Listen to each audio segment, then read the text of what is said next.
Greetings, beautiful beings. My first name is Kuwa, jasiri, and my pronoun is beauty. I'm the founding steward at Artistic Apothecary. We have just become a 501c3 with the Internal Revenue Service that's occupying Turtle Island. And so that is our name change, Artistic Apothecary, for legal purposes and things like that, or I guess tax purposes. Is that legal? So thank you so much. We are in this moment together and finding value in being together. And thank you so much for tuning in and being a part of this. We shall find out how it goes. So this is part 2 of our relationship to rest. When I did part 1, I was 1 in Borique.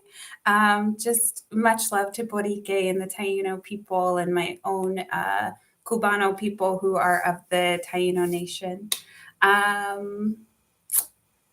Okay. Yeah, I was more learning what rest was, part 1, and now I am embodying my own rest practice and teaching others.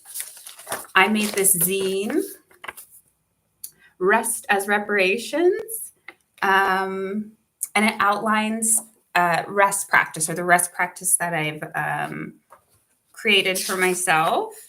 So we were talking about part 1 and who inspired that. Me being able to organize my thoughts around rest came from Dr. Sandra Dalton Smith. So give credit where credit's due. That really helped me just like structure and succinct a lot of things. As far as the different types of rest. Okay, so I'm going to go in on the zine. My favorite part is the middle fold. Somewhere. Banana. Favorite part. Get it. Okay.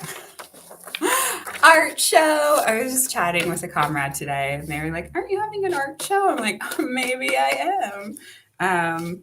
Because I did make this zine, the backside of which is an envelope that honors the Indigenous territories. So the actual rest, where are we at? I'm going to go through this zine with you. You can also go to artisticapothecary.org/zines to our free e-zines. Check out the online version or print out your own.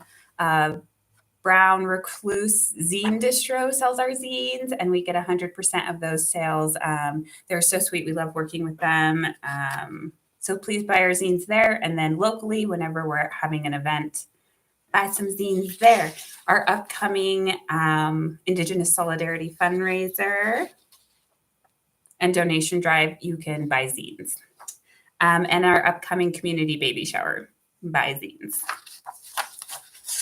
Okay, back to rest. Okay, I'm all back to rest. Before we get to rest,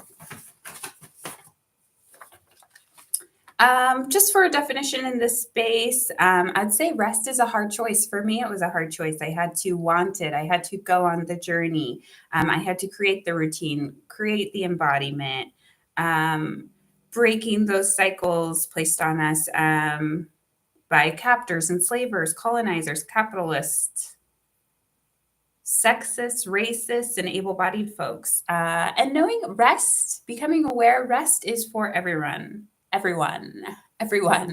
Rest is for you.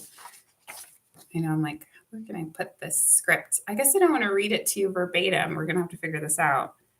I came slightly prepared, brought the zine, watched part 1. Yes, so we're figuring out how to rest, play, connect, give gratitude, pray.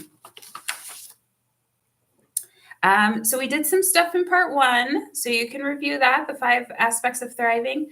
In part 2, we're going to go into the types of relationships because rest is so nuanced. That's what I'm learning, right? There's different types of rest. You rest differently for different situations, different spikes. So 6 types of relationships, sign language, societal, just like how you interact in society, emails, text messages, newsletters, books, songs, news, 2 is our human connections.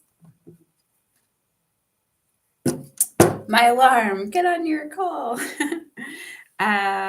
Coworkers, family, relatives, with yourself, generationally, different attachments. 3 is communal. Different organizations, social groups, affinity groups, spiritual groups, religion, nature, plants, animals, the other expressions of life, the land, minerals, the elements. 5 is our location, it's places. So is that location, the dream world, the spiritual realm, having out of body, astral, imagination, even being in our bodies, right? Being present in the moment with ourselves is a place. 6 is our regulatory relationships. So that's norms, structures, rules, policy, plans, calendar, schedules, frameworks, containers, things like that. So these are all the different kinds of relationships we have while we're out there thriving. And so something I touched on in part 1, but wanted to get into a little more is burnout, right? You have rest, you have burnout. Well, let's say those are the 2 extremes for now. I think in part 1, I said exhaustion. So rest and exhaustion, which leads to burnout. So how to notice when we're in burnout or moving towards burnout, right? It's even best to be aware of these things before they happen, notice them in each other, notice them in ourselves, instead of validating and rewarding burnout. Okay, so some ways to notice is your energy level. Are you exhausted? Is your energy suddenly zapped? Do you have a slow energy drain? Do you have a slow energy drain? I'm talking so fast in this. I do apologize. I'm a little nervous, perhaps. Or 2, I scheduled a bunch of them to do the Each One Teach One bonanza.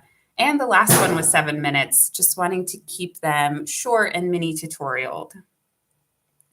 2, our body. Are we out of body? Do we have bubble guts? Are we holding tension? Do we have stiffness? What's our posture doing?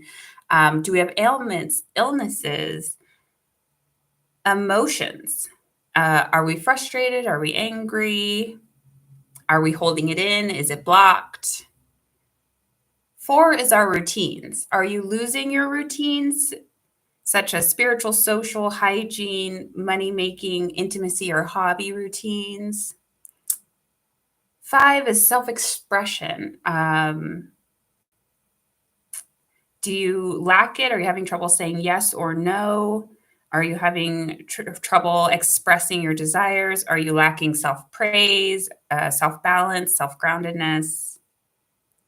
Creativity.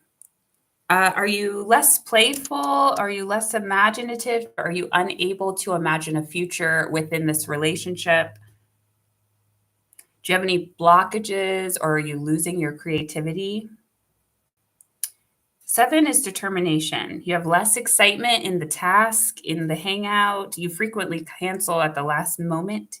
You're unable to hold information in your mind if that's something you normally do, like during meetings or sessions or planning. You just drop a lot of things. You say you'll do something and you just totally space that you made a commitment. Those are aspects of your life, mostly of your body, of yourself, aspects of yourself that are a warning sign. We're moving towards exhaustion at a fast rate.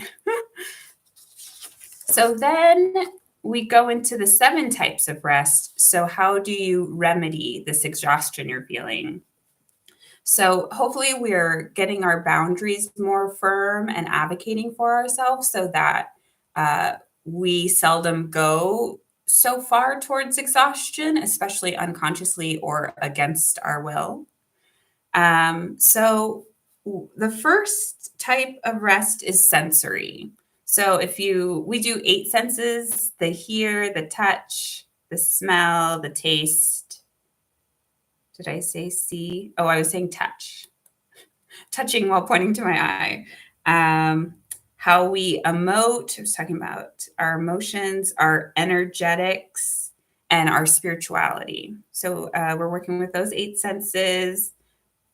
And so you want to dampen those. Like sometimes there's dark room therapy, you're putting an eye mask, you're putting sensory deprivating sound earplugs. Perhaps you're being alone just so the stimulus is down. And also noticing in your habit forming hours, that's when you wake up and before you go to bed, reducing caffeine, sex, substances, negativity, screens, stress, noise, light. I would say just overall exposure, people. The second type of rest is mental. So our minds can be steadily moving. So we're taking those moments to pause. It can be just very momentarily. It can be for an extended period. So during this pause, we're checking in with ourselves and we're recentering.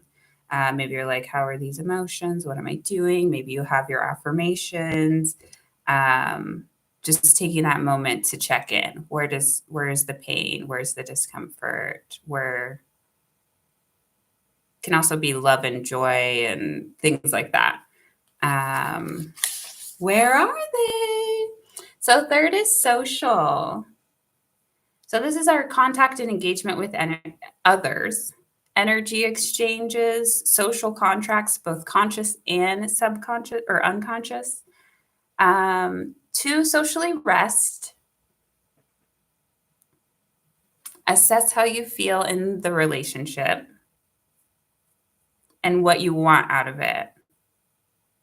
So that's also kind of like the boundaries. It's like, are you advocating for yourself? And sometimes too socially, it's just removing yourself. Also, that could be short-term removal, long-term removal, and being more discerning where you go socially, realizing that has a big impact on your social contracts, your energy level.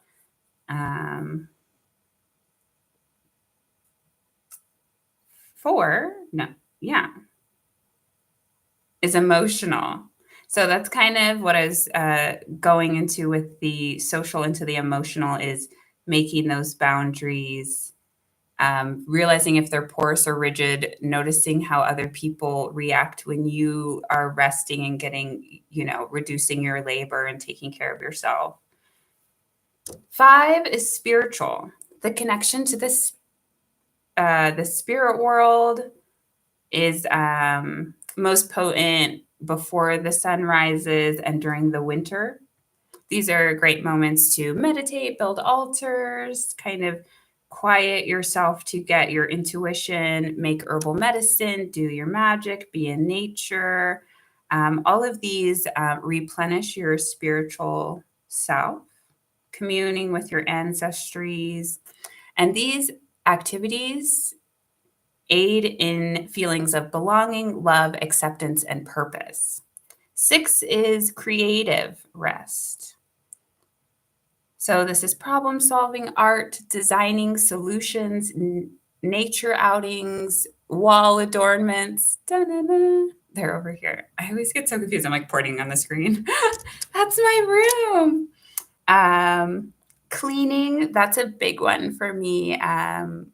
Cleaning to get that rest, decluttering, organizing, getting inspiration, using the imagination, affirmations. So the kind of the stasis too of your home, as well as your body adornments, like rest from the colors, the shapes, the patterns. Yeah, I was thinking about changing for this and I was like, I just feel so nourished. Why would I take it off? 7 is physical rest. And sometimes what I consider like the most familiar, the most popular form of rest is both active and passive. You can take some baths, you can do a soak, a steam, other restorative activities, deep stretching, massage, and something more passive like sleeping, napping, a short sleep, lounging around. Some people just like close your eyes, just like lounging. I'm like reclining. Put your feet up. Okay, so put your feet up. Just take those moments. Okay, so we're talking about the art. Give you a little samples. I didn't make any of that. We have a Kenyan sleeping, some African patterns. Yes, the visuals with the rest and the restoration. I guess we can just talk briefly about the rest as reparations. Rest as reparations includes checking in with yourself on microaggressions and rejecting colonial mentalities, such as expecting other people to hustle, to minimize emotional labor for African people.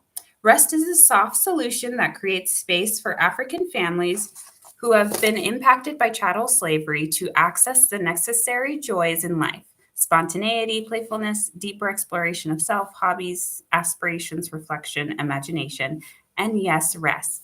Increase the peace. So yes, this is like a request to European settlers, non-African beings, to do more of the emotional labor because that allows us to rest. Do more of the research to learn new things because that allows us to rest. Do your own tasks and chores and things because that allows us to rest. So yay, thanks so much for tuning in. You all are lovely. As always, we value you.